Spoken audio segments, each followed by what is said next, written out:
Tá friozinho, mas tá bom, pode sentar.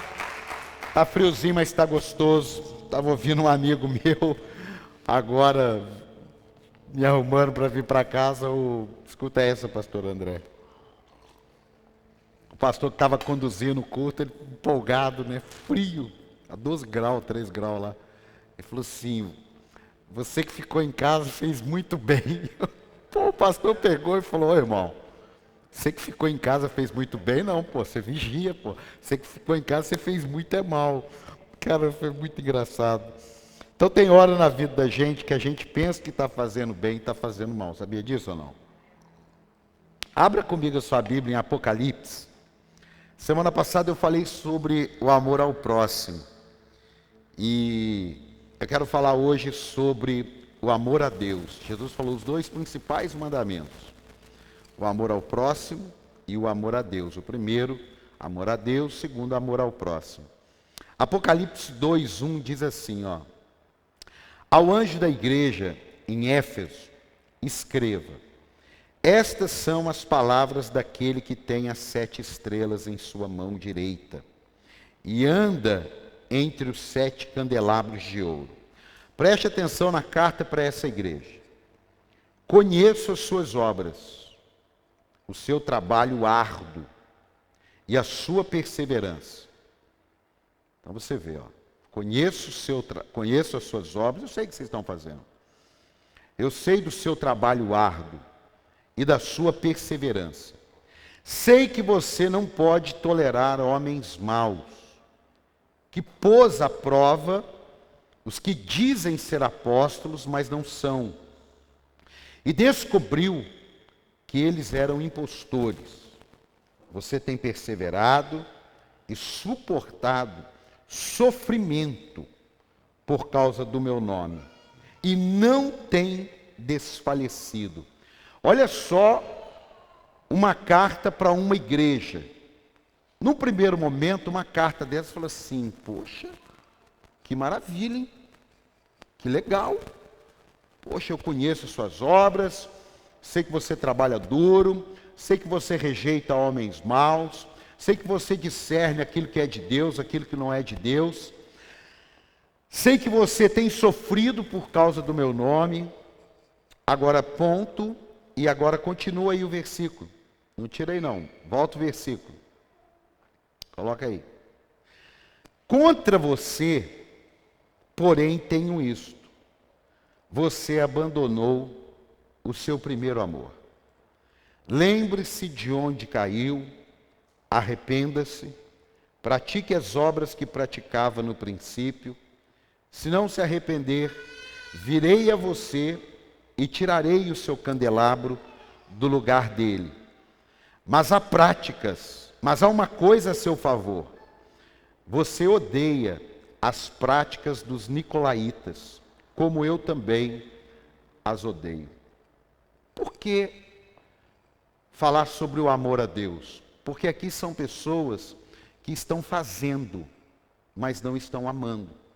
Um exemplo muito grosso, mas é um dos mais simples. Quantas pessoas estão casadas e não se amam mais?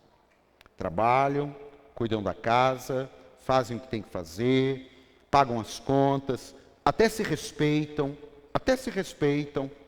mas não há mais amor ali.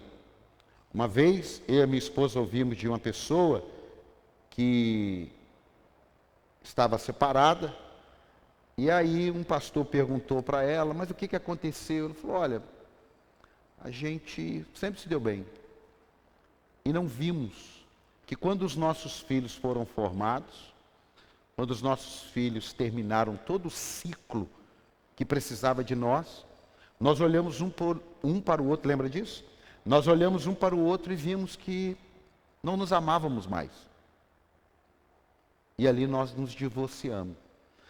O que Deus está dizendo para essa igreja aqui? Eu sei o que vocês fazem.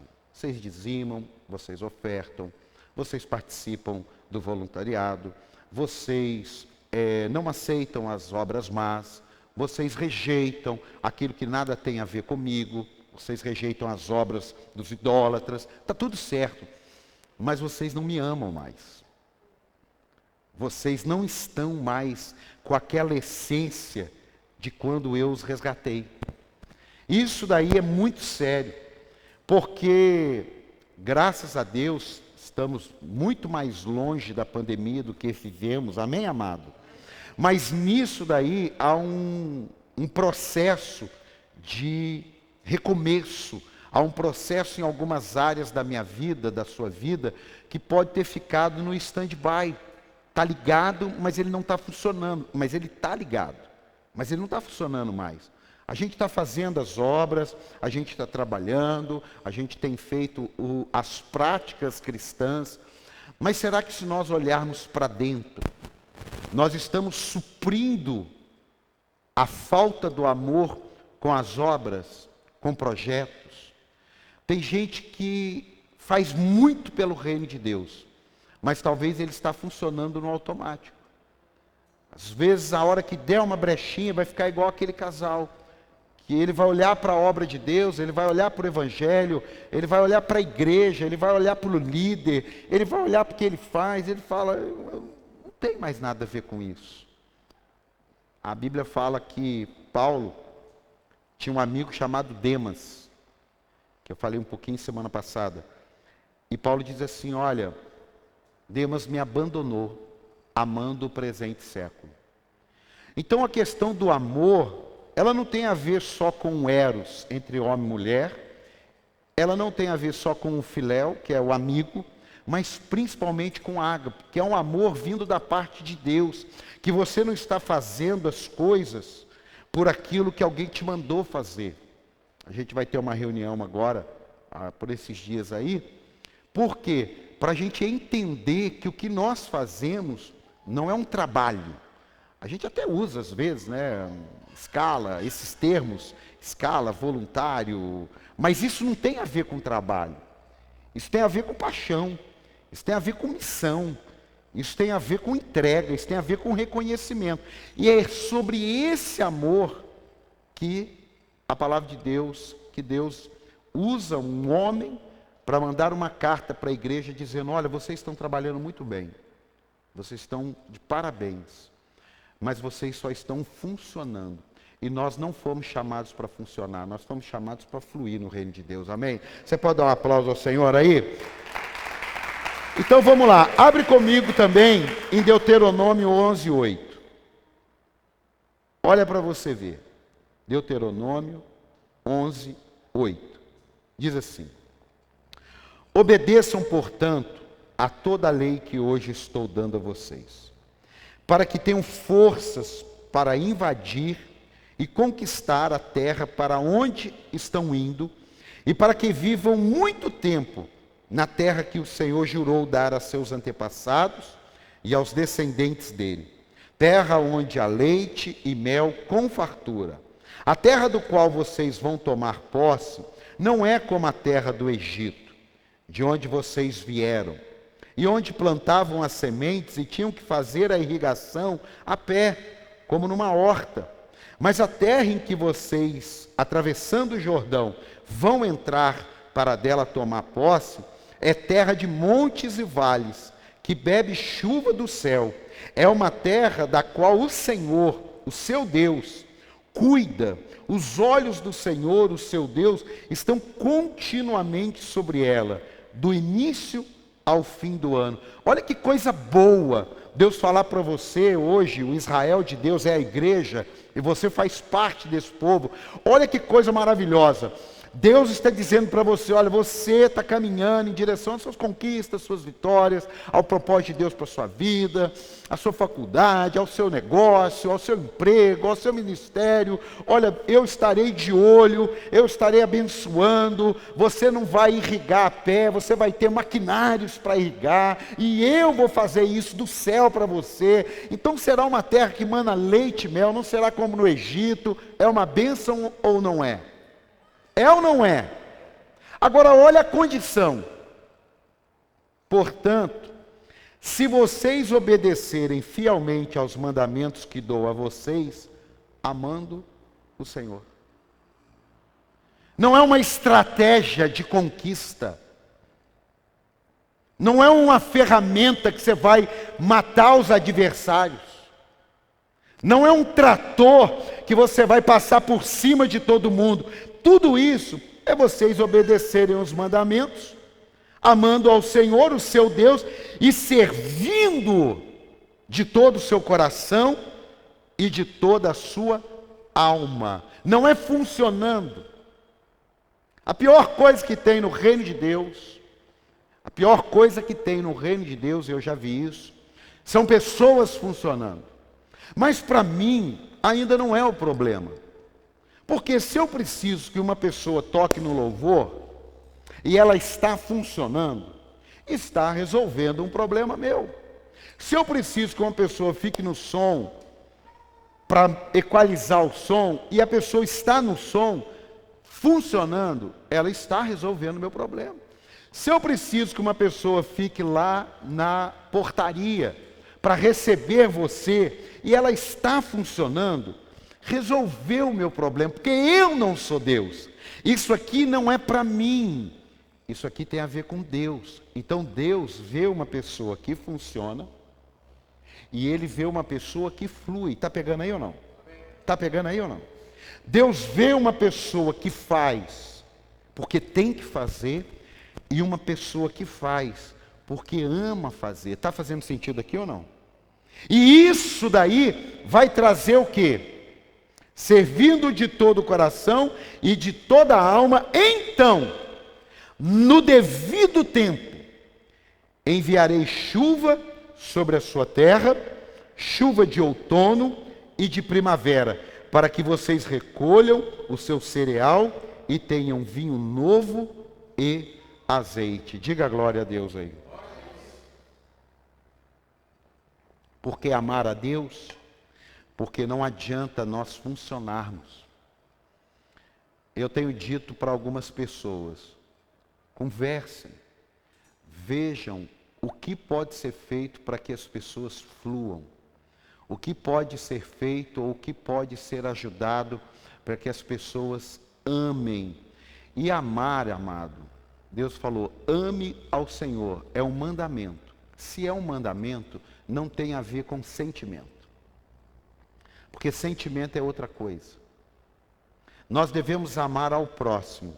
Mas amar para casar já é diferente. Sim ou não? Sim ou não? Amar para fazer parte do seu hall de amizade já é diferente. Sim ou não? Amar para fazer parte de um ministério já é diferente. Sim ou não? Agora, amar a Deus não.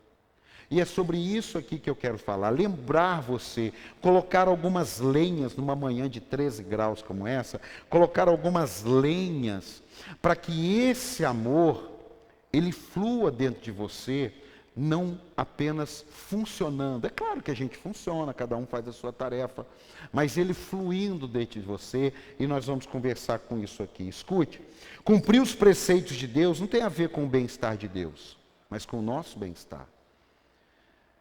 Quem tem filho aí? Quem tem filho? Quando você fala alguma coisa para o seu filho, é para o bem dele. Amém? Amém ou não? Agora, se o seu filho não te obedece, e ele sofre, você sofre com ele, sim ou não? Claro que sofre.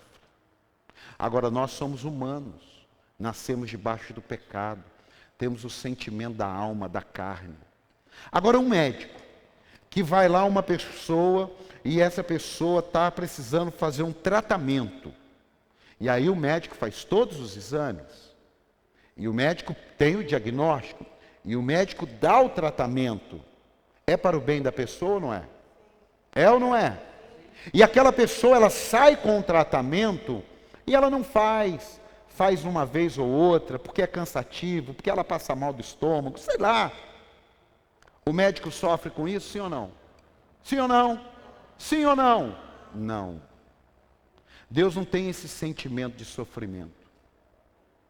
Deus não tem aquele sentimento de acordar de manhã, eu estou tão preocupado com o Paulo não está fazendo o que eu mandei ele fazer. O que o senhor está sem dormir, Deus?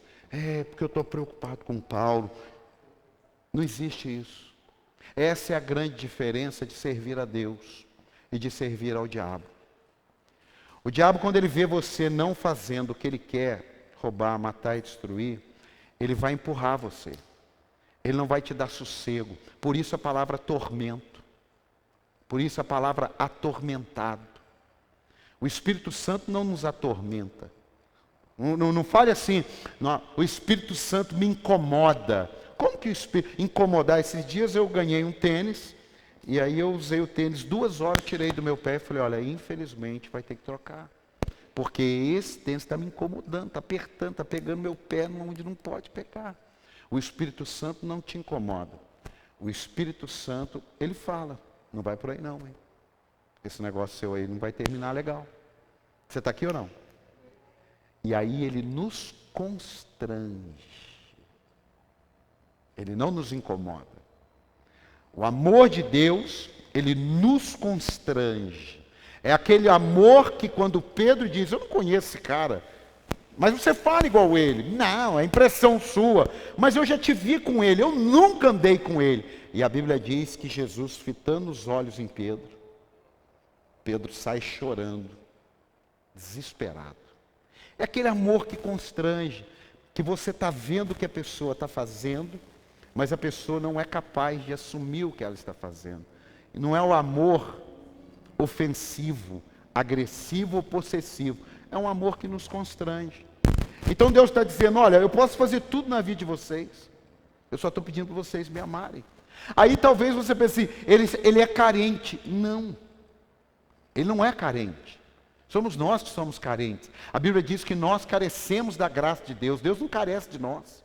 Se eu desistir agora de fazer, se eu falar assim, eu não quero saber, eu não quero mais saber de Deus, a obra de Deus não vai parar, o reino de Deus não vai parar, e Deus não vai ficar depressivo. Então o amor de Deus, ele é perfeito, e nós não vamos amá-lo perfeitamente. O amor dele é perfeito, mas nós não vamos amá-lo perfeitamente. Então escute, é mais parecido o amor de Deus com esse médico que você acabou de ouvir. Por quê? Porque devemos amar a Deus. Coloca para mim Mateus 6,24. Por que devemos amar a Deus, apóstolo? Mateus 6,24. Ninguém pode servir a 2 senhores, pois odiará um e amará o outro, ou se dedicará a um e desprezará o outro. Vocês não podem servir a Deus e ao dinheiro. Aqui não é para você pensar que tem a ver só com dinheiro. Aqui é para Deus estabelecer para mim e para você que não existe divisão. Ou amamos a Deus ou não amamos a Deus. Ou servimos a Deus ou não servimos a Deus. Então, mas a gente não pode fazer as duas coisas? Sim, funcionando. Eu não consigo ter uma outra mulher na minha vida além da minha esposa? Sim ou não? Sim ou não? Sim ou não? Sim ou não? Sim ou não? É claro que eu consigo. Mas eu consigo dizer para ela que eu a amo? Ela vai acreditar que eu a amo?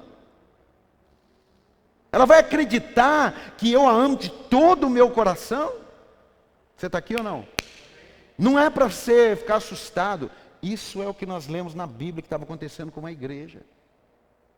E a igreja não é um prédio. A igreja somos eu e você. O Espírito Santo não habita no prédio. Quando a gente fala assim, ó Deus, entramos na presença de Deus, nem faz sentido. Cuidado quando você for orar isso, principalmente a galera daqui. Entramos agora em tua presença. Como entrar na presença de alguém que habita em nós?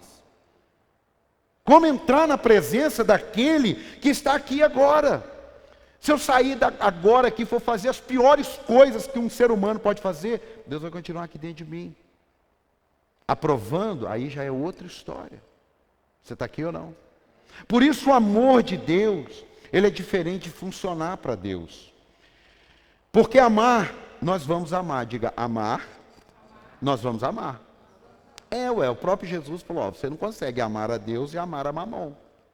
Amar, você vai amar. Você tem que escolher quem você vai amar. Você tem que escolher quem vai ocupar o seu coração. E nós não estamos aqui falando de relacionamentos interpessoais, nós estamos falando com aquele que nos tirou do inferno. Porque talvez você pense, não, apóstolo, você falou errado. Calma, daqui a pouco eu vou te explicar. Por que não amar a Deus? Porque tem a questão do amar. Mas por que não amar a Deus? Porque muitas vezes temos outros deuses. E aí dividimos. E ele não fica dividido. Êxodo 23, coloca para mim aí. Êxodo capítulo 20, versículo 3. Eu não quero só funcionar no reino de Deus, porque Deus não me chamou para funcionar. Eu não quero vir cumprir minha tabela, ou cumprir meus horários, ou cumprir minha escala. Eu faço isso porque eu amo a Deus. Mas o dia que eu tiver que cumprir uma escala, eu tenho que parar. Eu tenho que ver se eu não estou fazendo muita coisa. Eu tenho que ver aonde algo aconteceu. O dia que eu começar a fazer conta das coisas de Deus, eu tenho que dar uma parada na minha vida. E eu não consigo parar se eu não estiver preparado hoje. Porque pode ser que chegue uma hora que você não enxergue mais isso. Aí é onde que diz que o amor de muitos esfriaria. Nós já pregamos semana passada, daí você vai lá no YouTube. Então olha só, porque muitas vezes somos impedidos de amar a Deus por causa de Êxodo 23. Não terá outros deuses além de mim. Aí você pode pensar assim, uma imagem de alguma coisa. Esse é o Deus mais fácil de ser tirado da tua vida. O Deus mais difícil de você tirar da tua vida é aquele que está aqui dentro. Que ninguém sabe. Que só você sabe. Que você não precisa olhar no espelho, você precisa olhar para dentro de si. E saber que tem deuses dentro de você que impede a sua plenitude em Deus. Eu não sei se você já viveu isso, mas eu já vivi isso. De você estar num ambiente em que alguns determinados assuntos não fluem. Porque muitas vezes aquele assunto não é agradável para quem está na roda. E a maioria daqueles assuntos tem a ver com Deus. Pessoas que elas deixaram de amar a Deus, elas não falam mais sobre Deus. Elas falam sobre tudo, menos sobre Deus. Elas falam sobre qualquer coisa, menos sobre Deus. É interessante que tem pessoas que não conhecem pessoas que eu conheço, mas elas já conhecem, porque eu falo dela, eu comento dela. E quando a pessoa conhece, ela fala assim, Paulo já falou de você. Agora, como pode nós não falarmos de Deus, o que Deus tem feito? Como pode nós amarmos alguém que não falamos dele? Como pode você ama um restaurante de ir lá comer e você me leva lá? Você ama um açaí de algum lugar e você quer me levar lá? Agora, como amar a Deus e não querer levar pessoas a Ele? Está fazendo sentido aí ou não? É porque muitas vezes tem outros deuses. E nós precisamos tirar esse Deus. Número 1. Por que devemos amar? Eu estou fazendo aqui o paralelo, porque amamos e porque muitas vezes somos impedidos de amar. Primeiro, nós devemos amar a Deus porque Ele nos tira do inferno. Talvez você nunca tenha prestado atenção nisso, eu não prestei. Faz algum tempo que eu tive uma visão, através de um amigo, dessa perspectiva. Todos nós nascemos debaixo do pecado, sim ou não? Sim ou não? Se você não sabe, está chegando agora, todos nós, 100%, aquela pessoa que você ama, que se converteu depois, ou nasceu num berço evangélico, não existe isso, isso é uma metáfora da gente explicar. Nasceu num berço evangélico. Não. Todos nós nascemos debaixo do pecado. Então, eu nasci aqui, debaixo do pecado. Eu vivi a minha vida aqui. Eu não conheci Deus. Você não falou de Jesus para mim, eu não ouvi de Jesus, e se eu ouvi também eu rejeitei. Então, eu nasci aqui debaixo do pecado, e eu estou vivendo debaixo do pecado. Até aqui você entendeu? Amém? Eu morro. Para onde eu fui? Para onde eu fui? Para onde eu fui? Para onde eu fui? Você vê como que hoje a gente tem dificuldade de falar as verdades bíblicas? Você viu como aquilo que você sabe, para você mesmo já está ofensivo falar? E Jesus cansou de falar sobre isso? Será que isso aí já não é para a gente rever alguma coisa sobre amor? Então eu vou mudar esse exemplo agora para animar você, que você ficou com a carinha muito assustada.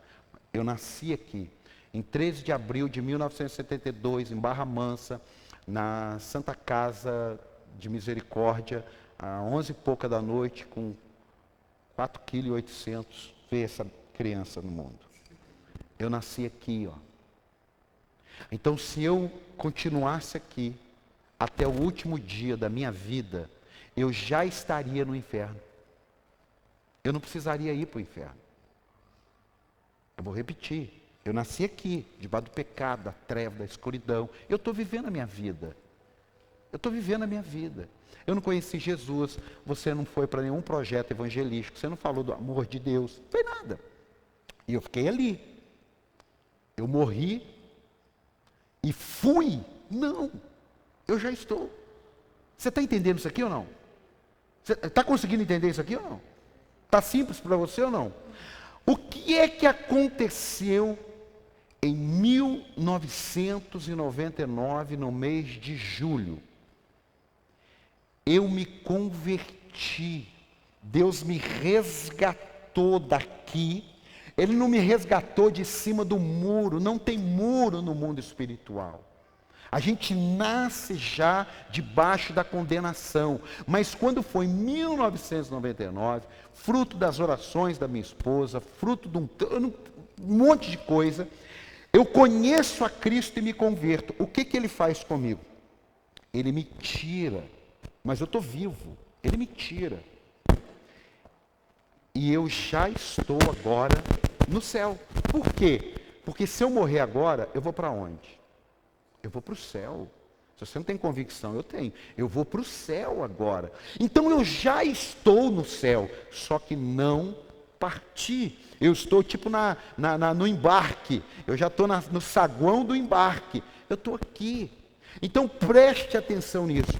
A importância de amarmos a Deus é entender que aquele que está ali sem Deus, ele não está aqui, esperando decidir. Não existe isso aqui. Quando Jesus fala, é sim, sim, não, não. Significa que eu nasci, o Davi nasceu debaixo de pecado. O Davi não está salvo. Presta atenção nisso. O Theo nasceu debaixo do pecado. Eles estão aqui sim. Que isso? Sim. Só que por ser criança tem uma outra coisa aí. Mas só para você entender. Porque eles não vão morrer agora. Amém, amados? Vão viver todos os dias da sua vida. Então o Theo, o Davi e outras crianças que estiverem aqui, eles nasceram aqui sim. Só que chega um determinado dia que eles se decidem. Por isso que a gente não batiza uma criança. Porque ela não escolheu nada. Então chega uma hora que ele se decide. Aí ele vai para aqui para ver o que ele quer? Não. Ele vem para cá. Você está aqui ou não? Você está aqui ou não? Eu estou mostrando isso aqui para você, porque amar a Deus é muito mais do que você pensa um simples sentimento. É entender que você está ali, mas que tem alguém que está lá. E quando você ama a Deus, você se lembra do sacrifício de Cristo na cruz, que Ele não morreu só por quem está ali, pelo contrário, Ele morreu por quem está lá. Por isso que Jesus disse, eu vim para os perdidos e não para os sãos. Então eu quero profetizar em nome do Senhor Jesus, você vai sair daqui com um amor, que os meus amigos, minhas causas, vai ser a coisa mais simples que você vai fazer para tirar alguém do lamaçal e colocar na vida eterna com Jesus Cristo. É só isso. Não tem segredo. Por que devo amar a Deus? Porque Ele entregou o Filho dele para morrer no meu lugar. Você sabe quando que eu entregaria a Paulinha e o Daniel para morrer por alguns de vocês? Nunca. Eu vou repetir. O David, que eu amo. Você sabe quando, David, que eu ia entregar a Paulinha e o Daniel para morrer no seu lugar? Nunca. Mas você ia entregar a sua filha para morrer no meu? Agora, Jesus morreu, porque o Pai dele entregou para que eu e você tivéssemos a vida eterna. Meu amado, se nós não recebêssemos mais nada nessa terra, só isso já seria o suficiente para a gente amá-lo. Porque tem pessoas que não conhecem a outra. Eu e a minha esposa fomos dar uma volta de moto, chegou na hora do pedágio, o cara da frente lá dá problema no cartão, e não passa o cartão, e fila, eu buzinando. Aí a mulher falou assim, eu peguei R$10, falei, Alessandra, vai lá e paga do cara. Pagou, olhou e falou, paga, vamos embora. Pagou, ele saiu, falou, cara, eu te faço um pix. Falei, amigo, está tudo certo, vamos embora. Aquele cara nunca mais vai esquecer por causa de R$10. Como é que eu e você esquecemos o sacrifício de alguém em nosso favor? É porque às vezes a gente está fazendo tantas coisas aqui e está se esquecendo de lá, ó. E a igreja que vai subir não é a que Deus viu, poxa, que prédio, hein? Poxa, não. A igreja que vai subir é aquela que o ama em primeiro lugar e de todo o seu coração. Dá um aplauso ao Senhor aí. É essa a igreja. Eu quero estar nessa. Por que eu devo amá-lo? Porque você foi criado por Ele. A Bíblia diz que antes de nós nos formarmos, ainda informe, um embrião, Deus foi ali nos formando. Por isso cada um tem um olho, cada um tem uma digital, cada um tem uma... Como é que chama? Retina? Não, como é que chama? É isso? Cada um tem a sua individualidade. Como você não ama seu filho? Você que fez ali junto com a sua esposa, como é que você não ama seu filho? E como é que aquele menino ou aquela menina que você formou agora diz que não ama? Não, irmão, isso não cola. Último lugar para a gente continuar. Por que devo amar a Deus? Porque a sua vida só tem sentido. Eu estou dizendo sentido. Eu não estou falando vida. Estou falando sua vida só tem sentido quando você o conhece. Quando você não o conhece, você está vivendo segundo você acredita, segundo o seu contexto, segundo suas ideias, segundo alguém mandou, segundo alguém falou. Mas quando você anda na presença, ama a Deus, você começa a ter sentido na sua vida. Eu preguei ontem não, nos homens, quinta-feira, que sucesso tem a ver com você olhando para você mesmo. Presta atenção nisso. Sucesso tem a ver com você olhando para você mesmo. Quando você mede a palavra sucesso olhando para alguém, isso virou inveja, cobiça e ganância. Eu vou repetir. Quando você olha para você e mede o seu sucesso, show.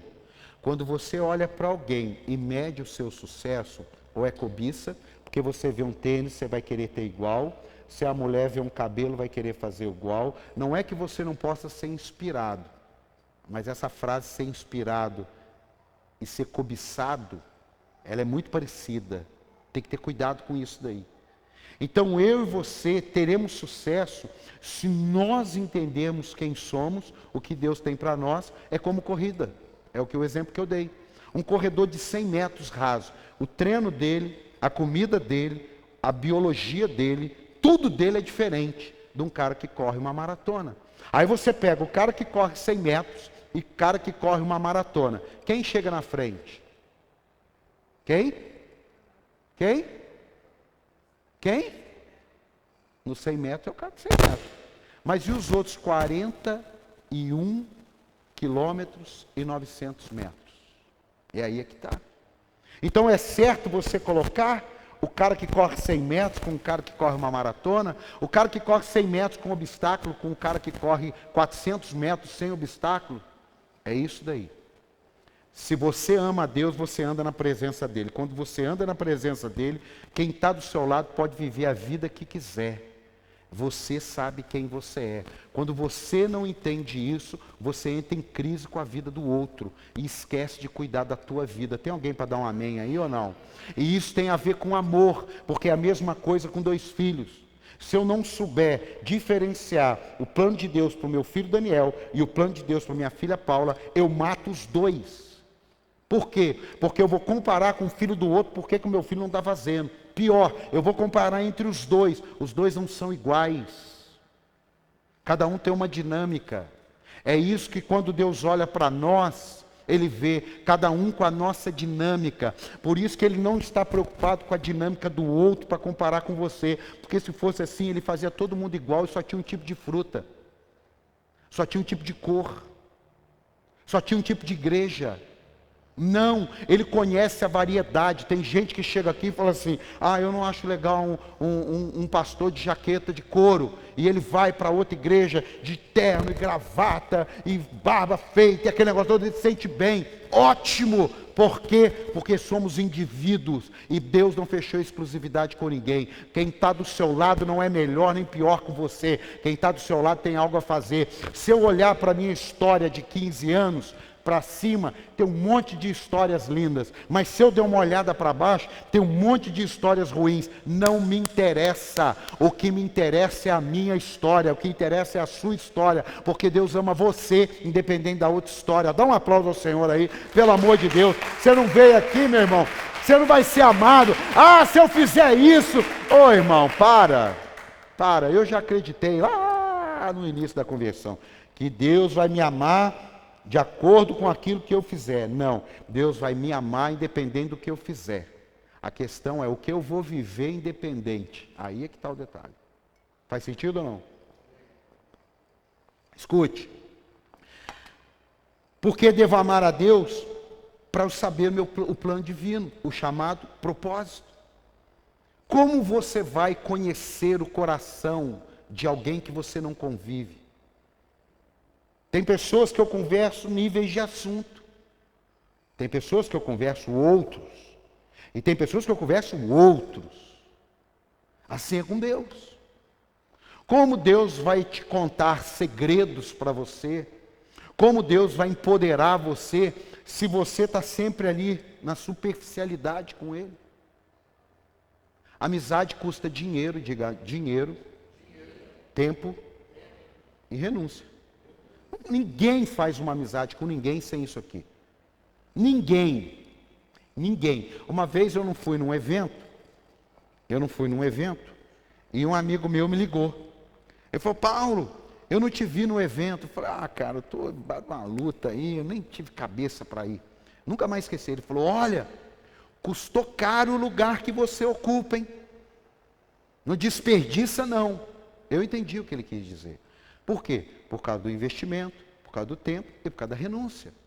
Então, quando você investe tempo com Deus, você investe recursos com Deus, e você renuncia coisas por causa de Deus, você cria um laço de amizade com Deus. É mais difícil você abrir mão daquele tempo. Tem coisas que se alguém me chamar para fazer, é claro, né? Se eu já combinei uma coisa, pode ser quem for, aí não tem jeito. Mas se eu tiver que escolher, eu vou fazer isso aqui ou eu vou fazer aquilo, é claro que eu vou escolher fazer com aquele que eu tenho mais relacionamento. Não tem pecado nisso.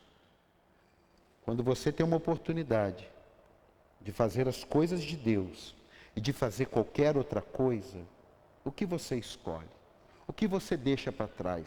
Você pode falar o que você quiser, mas a minha casa é o melhor lugar para mim no mundo. Eu posso ir para onde eu estiver. Eu tive que fazer um projeto ali com um amigo, e eu falando sobre isso, eu falei assim: olha, eu gosto de chegar na minha casa. Eu gosto de ficar em casa. E eu sei que eu não posso ficar em casa, mas eu gosto de estar na minha casa. Eu tenho prazer de estar lá em casa. Agora, se eu não tenho prazer de estar lá em casa, se eu enrolo no trabalho para ficar uma hora a mais ali, que não está acrescentando nada na minha vida, tem alguma coisa errada. É aquele marido que não quer chegar em casa porque ele lembra da mulher. É aquela mulher que não quer chegar em casa porque ela lembra dos filhos. Tem alguma coisa errada. Quando eu e você começamos a colocar as coisas de Deus naquilo que me sobra, tem alguma coisa errada. Está fazendo sentido ou não? Está fazendo sentido ou não? Eu estou falando sobre amor a Deus.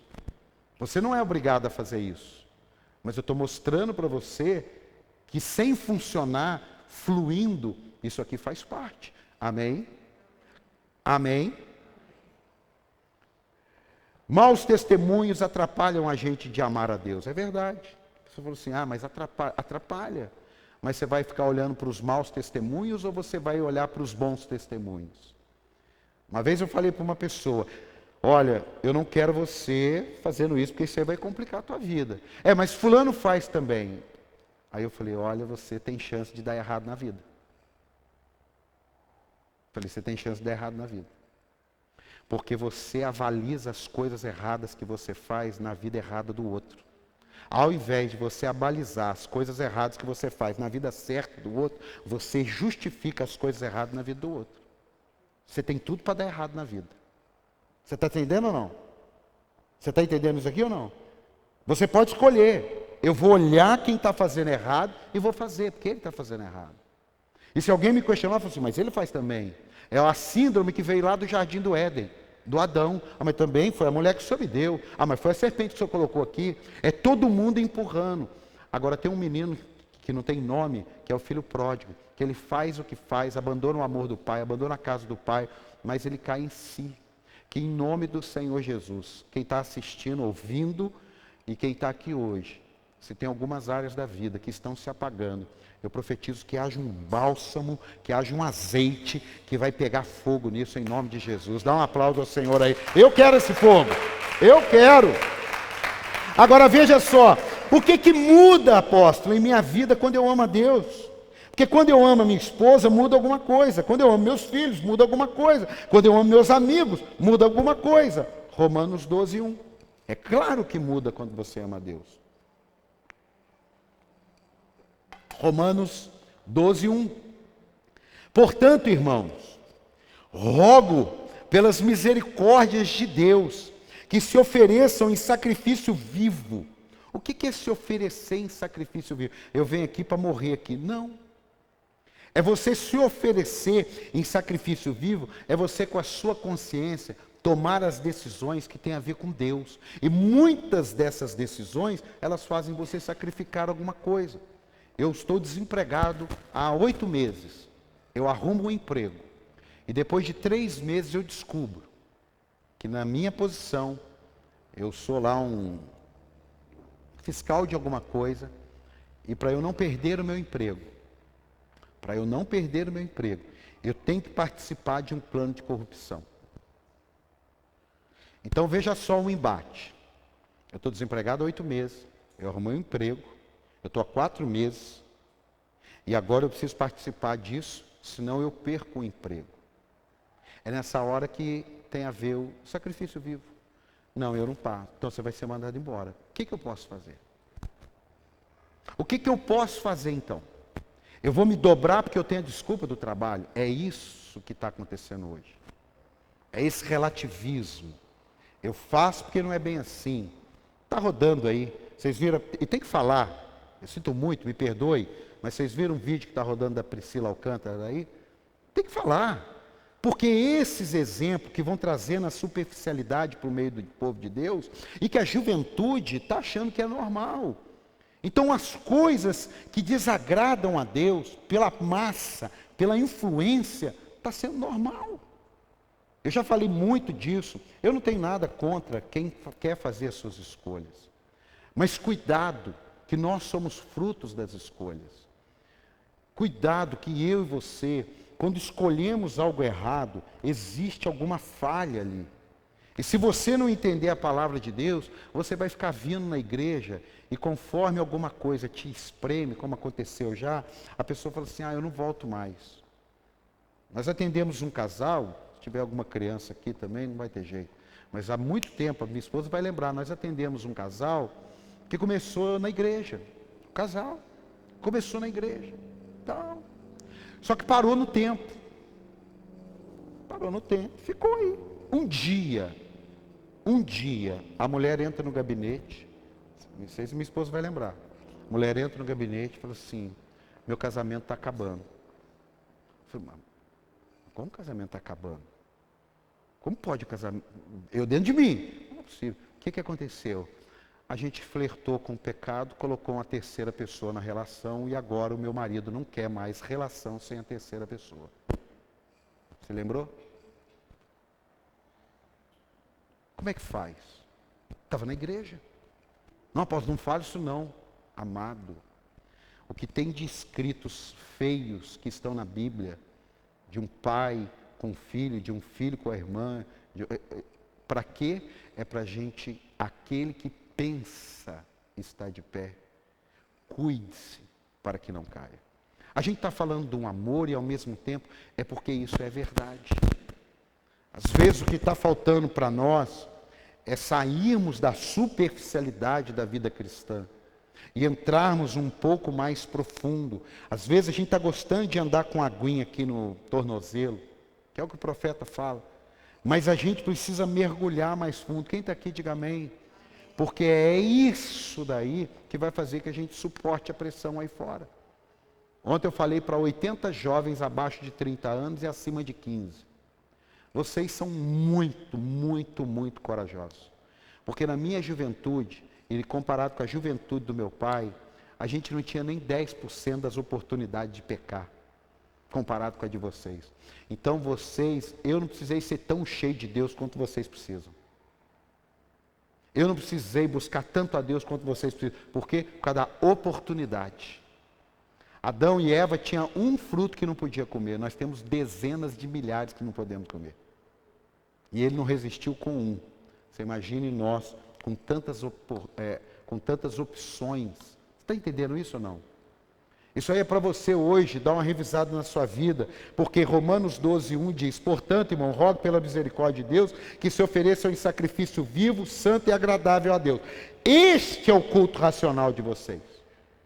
Este é o culto racional. Agora, como? Não se amoldem ao padrão deste mundo, mas transformem-se pela renovação da sua mente, para que sejam capazes de experimentar e comprovar a boa, agradável e perfeita vontade de Deus. Meu amor a Deus gera em mim um sacrifício vivo, consciente, racional. Estou alienado aqui, em transe. Não, eu entendi. É aquilo que um filho fala: não, eu não faço isso não. Minha mãe souber que eu fiz isso aí, eu tenho até vontade de fazer, mas se a minha mãe souber que eu fiz isso, e ele não faz, e ele não conhece Deus, mas há uma autoridade, há um amor que suporta naquela pressão. Agora e eu e você? Nós estamos falando um amor a Deus. Nós estamos falando aqui para experimentar a boa, perfeita vontade de Deus. Boa, agradável e perfeita, tem um culto racional antes. Não é só o desejo. Você está aqui ou não? Número 1. O que acontece com a nossa vida? Ela se completa. Vamos pegar isso aqui, ó.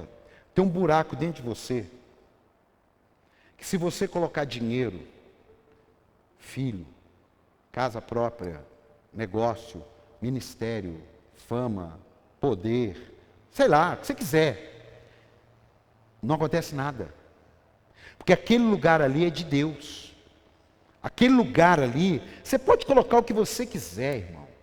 Você põe seguidor, você põe postagem, você põe like, você põe o que você quiser, você põe viagem, você põe amigo, você põe tudo ali. Não encaixa. É onde a pessoa fala assim: eu tenho tudo, mas estou vazio. Porque quem não tem tudo, ele está vazio porque ele não tem tudo. Mas como que se explica que quem tem tudo, fala assim: pô, mas eu estou vazio? É porque tem um lugar ali que é de Deus. E aquele lugar ali, se você não tiver o culto racional, se você não recebe a Cristo, aquele buraco fica. Por isso que tem pessoas que falam assim: meu Deus, eu não sabia o que Jesus podia fazer na minha vida. É claro, ninguém sabia, mas quando Ele entra na nossa vida, Ele traz esse entendimento para nós. Por isso, a sua vida se completa. Segundo, existe cura. Quantas pessoas têm feridas da infância e que ela não conversa com ninguém, ela não trata com ninguém, e aquilo ali atrapalha ela de aprender, atrapalha ela de se relacionar, atrapalha ela de ter um bom namoro, um bom casamento, atrapalha, e ela mesmo não sabe. Eu fiz um curso de liderança e fiz um teste, e que eu vi que tem algumas coisas na minha vida que é fruto lá da minha infância. Eu vi claramente, no ambiente profético, eu vi claramente que aquilo ali gerou algumas coisas em mim. Claramente. Tinha 10 anos de idade. Quantas pessoas têm feridas, às vezes não sabe tratar um filho, porque lá na infância o pai não soube tratar ele. E ele acha que aquilo ali é normal. Mas quando Jesus entra na vida dele, muda a perspectiva dele. Eu posso não ter recebido o amor do meu pai, mas eu vou dar amor para o meu filho. Agora, quantas pessoas não receberam amor? É o próprio pastor Jorge. Demorou mais de 5 anos para chamar Deus de pai.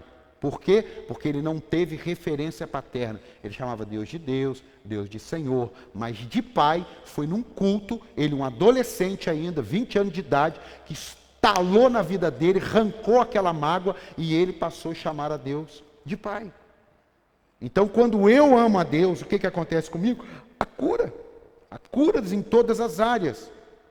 Há perdão de pecados.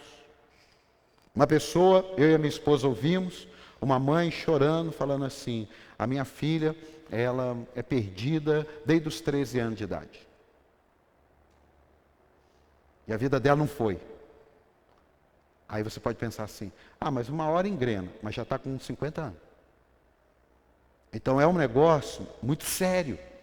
Por isso o amor de Deus, ele cura talvez a ausência de um pai, talvez a ausência de uma mãe, talvez um problema na infância, talvez uma rejeição, talvez o que seja. Deus, quando ele entra na nossa vida, ele começa a curar. E ele começa a perdoar nossos pecados. E esse perdão não é condicional, é incondicional. Por isso que uma pessoa pode estar presa. Se você não acredita nisso, pare. A pessoa está presa e fala assim, ela se converteu. Se converteu. Ela se converteu, ela se arrependeu. Claro que se arrependeu. Claro que se arrependeu. Você acredita nisso? Claro. Você acredita que o cara lá que matou 100 crianças, ele se arrependeu e se converteu? É claro que eu acredito. Porque ninguém pode nos separar do amor de Deus. Ninguém. Está na Bíblia. E se aquela pessoa ouve o Evangelho, ela vai cumprir a pena dela, vai morrer na cadeia. Mas ela vai ser livre. É por isso que o ladrão na cruz, ninguém sabe o que ele fez. E Jesus falou assim, ainda hoje estará comigo no paraíso. Está fazendo sentido ou não? É esse amor. É esse amor que a gente não entende, que às vezes a gente fica desconfiado. Uma vez uma pessoa disse assim, lá em Cruzeiro, você viu quem veio na igreja? Aqui isso já aconteceu também, porque eu não conhecia. Você viu quem está na igreja aí? Pega até mal para a igreja, aquela pessoa frequentar a igreja. Eu falei, você está maluco? Você não é crente? Como diz o Valadão, você não é crente, não? Você vai falar para mim que aquela pessoa lá está frequentando a igreja e pega mal para a igreja? Talvez pegue mal para ela amanhã, está aqui no púlpito. Pegue mal para nós. Pegue mal para ficar lá na recepção. Mas pegue mal para ela estar ali, buscando a Deus, querendo esse amor. E muitas vezes a gente faz isso com as pessoas. Então, quando nós amamos a Deus, Ele perdoa os nossos pecados. Quando nós amamos a Deus, a nossa real identidade é revelada. A nossa real identidade. Não é aquela que você pensou, é a real. Porque há uma identidade ideal. É aquilo que a gente escolhe. Contexto, vida. Essa é a ideal. Mas há aquela real que está em Deus. O porquê de você existir. Paulo fez o que fez. Mas a identidade real dele se manifestou no dia que Jesus se apresentou, quando ele estava indo para Damasco. Você está aqui ou não? Teve um dia que Deus se apresentou para você. Teve um dia que você entregou a sua vida a Cristo. Naquele dia em diante, Deus começou a revelar a sua identidade. Por isso que é normal, às vezes a pessoa muda de profissão, às vezes a pessoa muda até de cidade. Muda até de cidade. Por quê? Porque Deus vai levando ela para o propósito original. Uma época eu tinha uma pira que eu falei, poxa, por que demorou tanto para eu encontrar com Deus? Não sei. Mas eu sei que quando Ele se encontrou comigo, eu agarrei esse encontro. Você está aqui ou não? Em último lugar, o que muda em minha vida, porque amo a Deus, a minha eternidade será com Ele. Não importa como nós vivemos aqui, irmão, não confunda uma coisa, salvação, galardão e vida de ruína, fracasso e miséria. Apóstolo, eu posso ser salvo e viver ruína, fracasso e miséria? Pode. Pode sim. Se a sua dúvida é essa, então você já está curado. Agora, como viver aqui, galardão, aí já é outro nível. Mas salvação, tem gente que está querendo Jesus só como Salvador. Não, Ele é Senhor também. Você quer Ele só como Salvador? Não, eu quero como Senhor. Eu quero como Salvador. Eu quero como Pai. Eu quero como amigo. Eu quero como conselheiro. Está entendendo aqui ou não? Eu quero Deus como isso. Só Salvador. Eu estou na igreja para não ir no inferno. Ah, você só está na igreja para não ir para o inferno. É só isso. Olha, eu tenho que ser sincero com você. Você nem precisa frequentar muito a igreja, não. O seu problema é só não ir para o inferno. Ah, apóstolo, estou até livre agora. Então agora, obrigado, eu vou ficar à vontade. Não é, ué. Eu não preciso te enganar, ué. Não preciso te enganar. Eu quero mostrar para você que há um Deus que enviou o Filho, que morreu no meu e no seu lugar, e que não tem dificuldade em nos abençoar. Só colocou uma condição: me ame de todo o seu coração. Você pode dar um aplauso ao Senhor e ficar de pé?